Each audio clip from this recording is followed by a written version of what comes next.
Welcome to the Commissioner's Report. I'm Tricia Pichette. Local governments are able to adapt to local needs and react more quickly to their geographic and demographic issues. Local government officials live in the area and have an understanding of local problems, and as such can tailor policies and solutions to the area. If you've ever attended one of our County Commission meetings or watched one here on PGTV, you've seen our local government at work. Sometimes the pace of these meetings can be a little bit deceptive. Agenda items concerning hundreds of thousands of dollars are introduced and voted on within a matter of minutes. Here to tell us more about what goes on behind the scenes and how issues of this nature are researched and discussed prior to the meetings where the actual vote happens are Board Chairman Commissioner George Lindsey and Dr. Larry Ross. Thank you for joining us, gentlemen. Glad to be here. So let's discuss a little of what happens behind the scenes in county government. The outline that sets forth the priorities of the county is adopted in the budget, which is a huge document and a lot of money. Polk County is about $1.4 billion. And if you were to attend one of our meetings, or as you said, watch us on TV, when we adopt a $1.45 billion budget, it's done in relatively ease and pretty quickly. There's a statutory requirement as to how many public hearings we have and the protocols we have to go through. But that's just the end game. A lot happens in advance before that budget is ever adopted. It really starts back in the fall after the last budget was adopted, and we start working immediately on the next budget.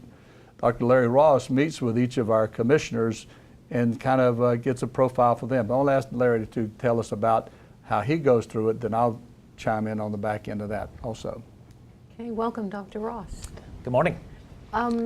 Before we get into the different interviews you have with each commissioner, what is your background? I'm a professor emeritus of business at Florida Southern College, and my area of expertise or interest is in strategic management. And so for 25 or so years I've lectured and written and also consulted or facilitated with nonprofits, government, and for-profit businesses on developing strategic plans and enhancing the strategic planning process. Okay. So at the beginning of the county's budgeting process, describe what you do. So the intent is to step away from the day-to-day demands of running the county, this billion-dollar operation, and for a brief period take a high-altitude, sort of long-term perspective view of what might be coming in the future. And in order to do that in a way that reflects the governing board's and is their job, actually, one of their key roles is to meet with them individually.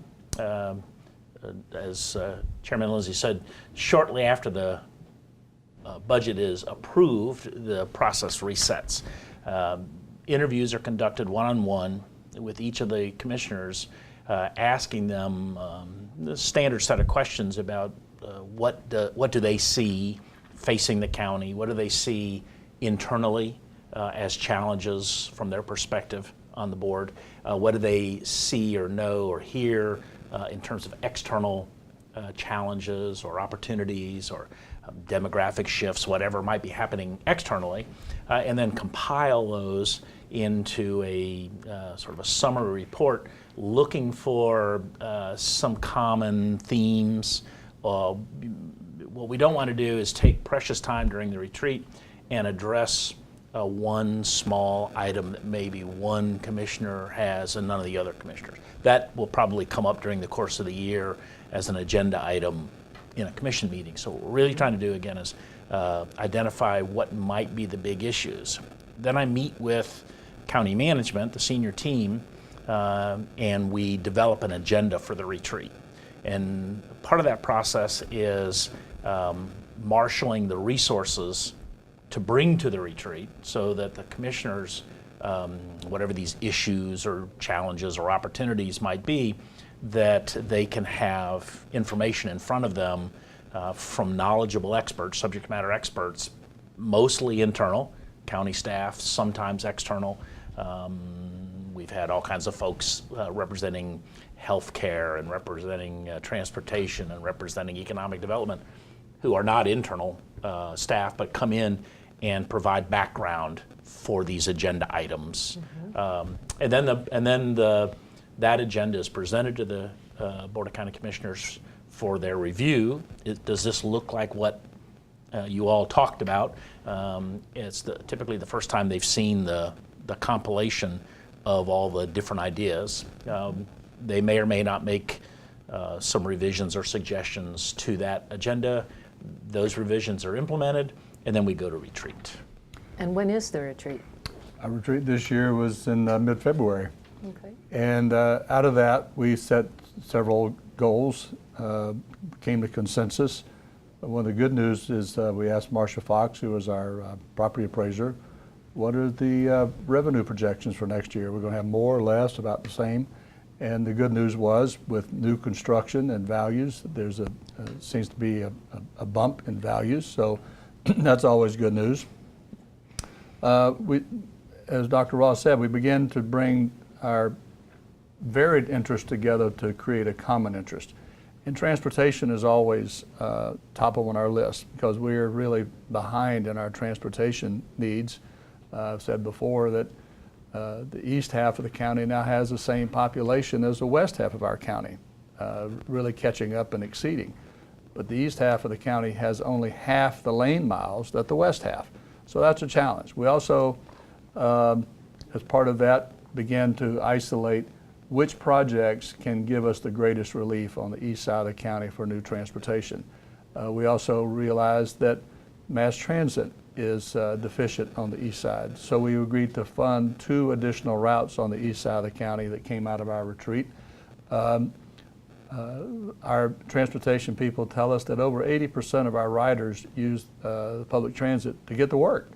So that's an economic driver. You know, people need jobs, they need to get to their jobs, and employers need employees, and so that cycle has continued. So that's kind of a microcosm that comes back to adopting a huge budget, because you are indeed touching the lives of every citizen in the county as we go through this process.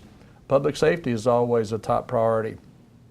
We hear presentations from Sheriff Judd on his needs and the demands that are created by maintaining a viable law enforcement presence. One of the big challenges this year was the cost of medical expenses within the jail. We have a very extensive clinic inside the jail that takes care of inmates while they're in our custody. But from time to time, we have to take folks outside the jail or the clinic for medical treatment outside the walls of the jail.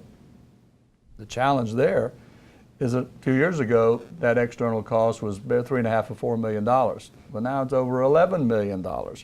Those are the kind of things that have to be part of our deliberation. Here is the growing list of demands and needs and wants and desires of the citizens, some mandated, some discretion, and here's the limited resources we have available.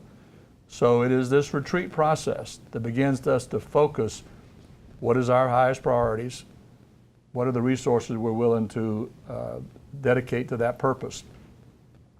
And the consensus comes out of our retreat in which direction to send those resources. That gives the staff the background, the consensus of the board where we want to go. They begin to develop their individual department budgets based on that direction. And then incrementally during the year, during our finance committee meetings or agenda study sessions, they will bring back to us in small bites. We're going to only take can't take big bites. Bring us small bites. This is what we understood your direction to be. Are we on the right track? And we affirm that or modify that or in whatever the consensus of the board is. And that begins to be the funnel to bring all of this to a conclusion.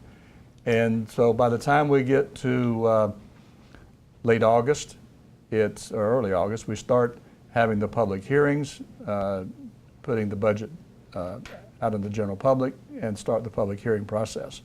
So it's it is a huge undertaking, and local government, cities and counties are required to balance their budget every year.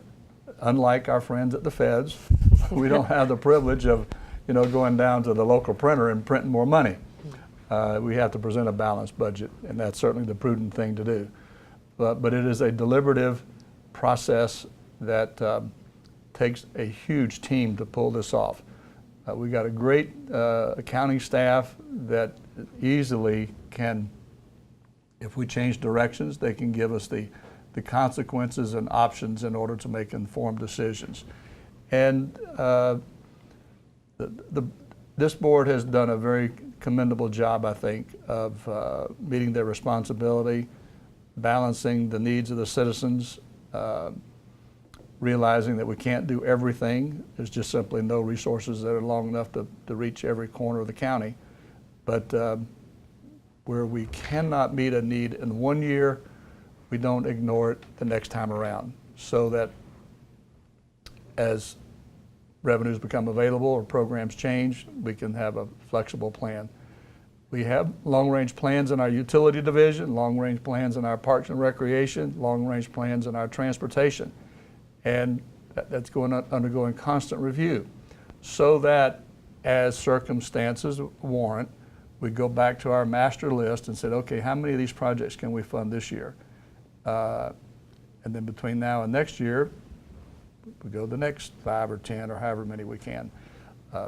It's an exciting process to see the end results. It's a tedious process to get there. It is rewarding to be able to go to a fire station and cut the ribbon and have a new fire station. It's rewarding to go to a new park and put the shovel in the ground to get things started. But that is at the tail end of a very long process to get you there. And many projects will start in one administration, but not be completed until the next generation. So that's why we have the continuity, and Dr. Ross's enrollment in helping us through that process allows for that institutional memory to move the process forward. And I would imagine the process is also organic, because every now and then Mother Nature steps in. That was a baited question. Yes, it does. We had Hurricane Irma here a few years ago. And so a lot of projects that were on the boards got delayed.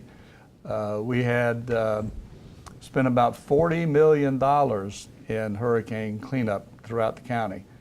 And we hope to get reimbursed by the state and feds of about 32 or 3 million. So far, we've received about 400,000. It's a long way to go. But in the meantime, we had to fund those. We couldn't wait to clear the streets and clear the debris and the rights of way and those kind of things, waiting on the money to come from the feds first. We had to have the money immediately accessible. And one of the pots you have to fund in your budget deliberation is an operating reserve.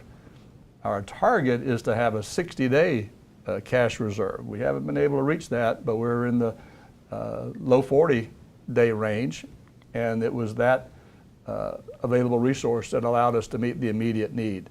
And yes, so you're absolutely right. Mother Nature sometimes changes priorities and changes our focus. But when it does, it reminds you of the investment made previously in an emergency operations center and the training and the first responders that we have to meet the need.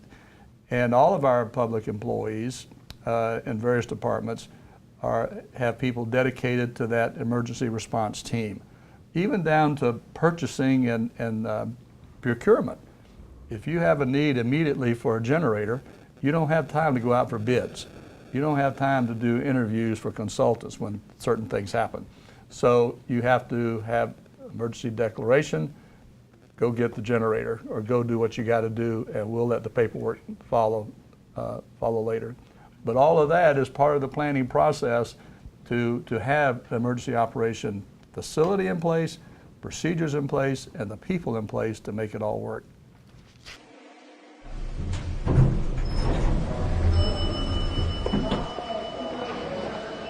Wait! Thanks. Running late? Yeah, traffic was rough this morning. Crisis averted. No crisis, just a little traffic. But what if there had been a lot of traffic? Everyone needs a backup plan. Just like every company needs a business continuity plan. What just happened? Could be a blackout. Completely unpredictable. Where did you get that? It's important to start your business continuity planning early. How long can you operate without core systems and processes? What if your entire network went down? No communications means no sales and lost customers. Why isn't this thing working? Finally. Recovery's good, but 75% of companies without continuity plans fail within 3 years. Who's in charge during a disaster? Like a fire?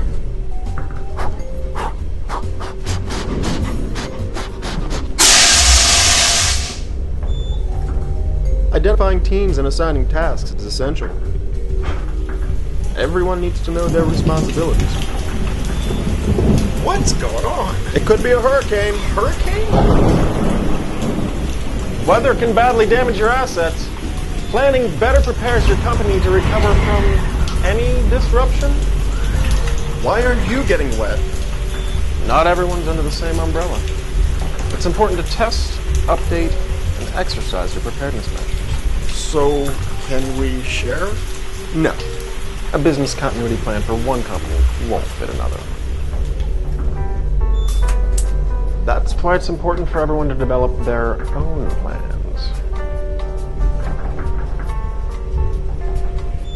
Why are you wearing a mask? Don't forget to plan for the human element. Contingency planning should go beyond natural disasters.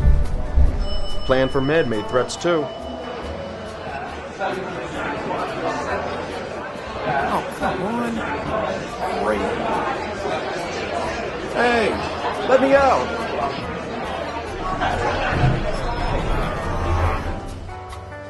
Will your continuity plan be in place when it matters most? So, Commissioner Lindsey, what were some of the things that were presented during the last board retreat?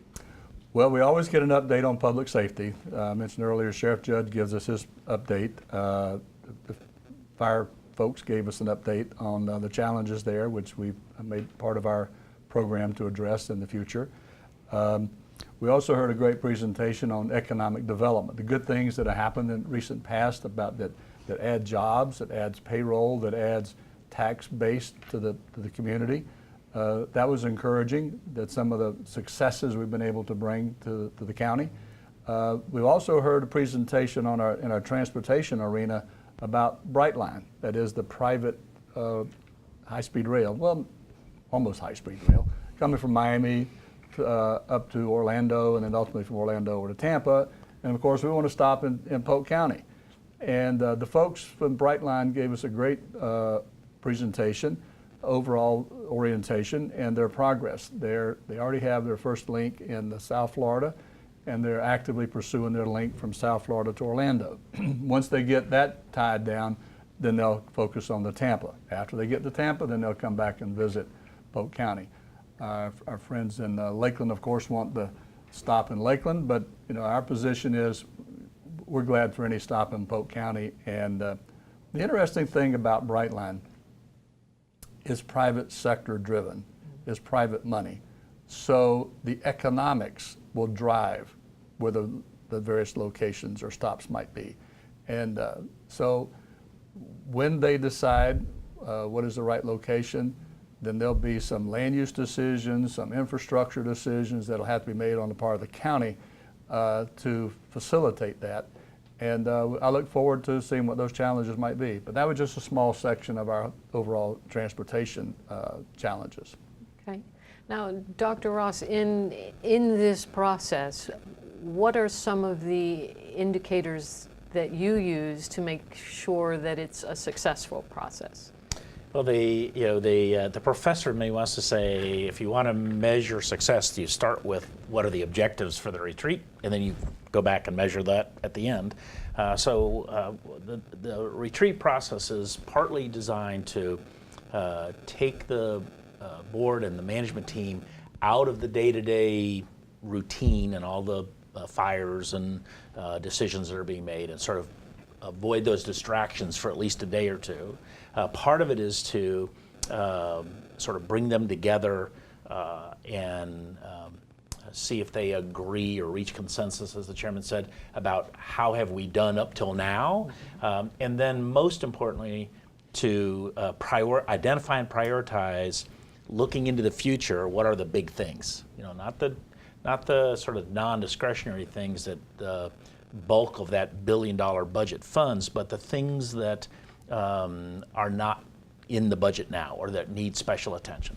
So the success measures are kind of linked to that. One, some of them are, or the way we measure success are during the retreat, and some are obviously after the retreat.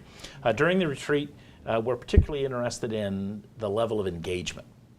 Certainly all of the board members, starting at that interview process back in December, are they at the table? You know, are they in the moment? Are they looking into the future?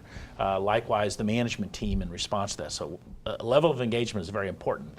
And if you get an opportunity to visit the retreat, which is open to the public, you'll see the seating arrangement, everything is designed, the environment is designed to focus on the task, the agenda at hand, and not. So there's no cell phones, no stepping out, no lobbying going on. It's a pretty controlled environment designed to encourage engagement. Secondly, there's an ongoing dynamic to assess consensus. So, it's not a typical board meeting in that there's not an agenda item requiring a vote. This is mostly discussion and sort of looking for consensus, looking for direction, if you will. So we're looking for that throughout to see is there an affirmative or are we not clear? And then did management bring enough expertise, information that the questions the board has or may have, are they answered? Or do we have to sort of table it? So we always do the retreat over 2 days, so that the first day we tee up some items that may require some additional information on day 2. So that's also structurally part of the format. But then after the retreat, the really big measures of success, one is, are the board members satisfied that the issues they identified in December made it to the agenda, information was provided, and now they have been able to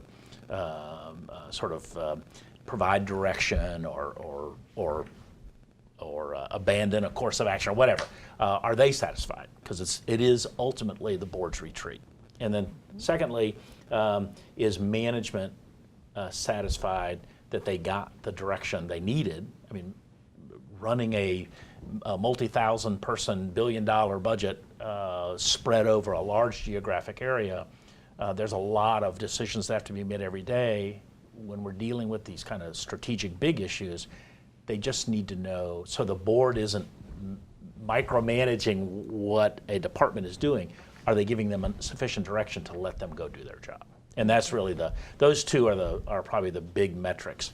Is the board satisfied that the big issues made it up and they were able to address them, prioritize them, and is management sufficiently informed that this is the direction the board wants to pursue so that they can bring the budget and develop the action plan? The interesting part about this year's retreat process, we had 2 brand new commissioners who had never been through the process before. And this is now my 6th retreat. And as chairman, the more seasoned in the process and knew what to anticipate, and to watch my rookie commissioners become engaged, fully engaged, was refreshing. The smart ladies, Dr. Santiago and Mr. Wilson are good commissioners. They take their job very seriously. They're fast learners. They were very engaged in the process, and that newness, that freshness, that new set of eyes helps us stay focused, helps us not get bogged down in, well, this is the way we've always done it. It's challenging. Well, why are you doing it this way? Or why did he say that? And in that relaxed environment, it's less structured, it's less protocols, but we still have a structure to get us through it, but it's less imposing. And the new commissioners are those two are not intimidated by any means. But, they're more inclined to be inquisitive and challenging. Why did you bring forth this, or question the data, or challenge the staff? And that's a healthy process, and it resulted in a good product. Excellent. Well, gentlemen, this has been fascinating. Thank you both for joining us. My really pleasure. appreciate it, and thank you for the work you do. Thank you. Thank you. Thank you for joining us for another edition of the Commissioner's Report, where you learn more about local government. But it doesn't have to stop here. If you'd like to learn even more, visit our website at www.polk-county.net.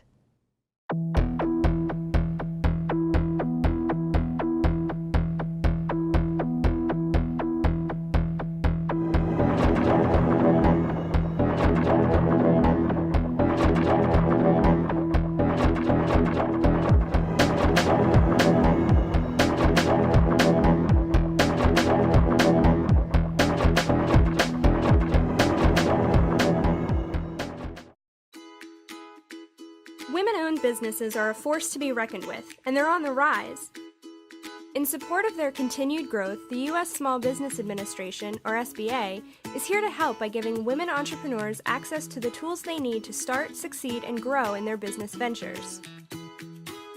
Leading the way is the Office of Women's Business Ownership, or OWBO. Its mission is to foster the participation of women entrepreneurs in the economy, especially those who have been historically underserved or excluded. Through various programs, OWBO provides business training and counseling, access to credit and capital, and marketing opportunities, including federal contracts. Here's how. Women's business centers are staffed with knowledgeable advisors to help women start and grow their businesses.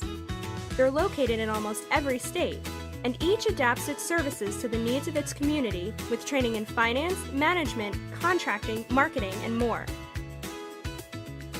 You'll even find offerings in different languages and dialects. Centers also offer access to SBA's financial and procurement assistance programs. You can also find customized resources at sba.gov in our Learning Center. Our online, self-paced courses cover a range of topics tailored for women, including those who are over the age of 50 and those interested in government contracting.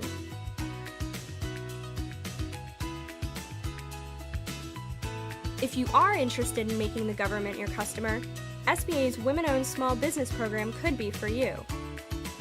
If you self-certify or have an SBA-approved third party certify you as a women-owned small business or an economically disadvantaged women-owned small business, then you could qualify for certain contracts set aside exclusively for women entrepreneurs. If your business is at least 51% owned and controlled by one or more women, and primarily managed by one, you may be eligible. Women entrepreneurs are vital contributors to the business world and to the American economy, and SBA is here to help them succeed. Visit sba.gov/women to learn more about how SBA helps empower women business owners across the country.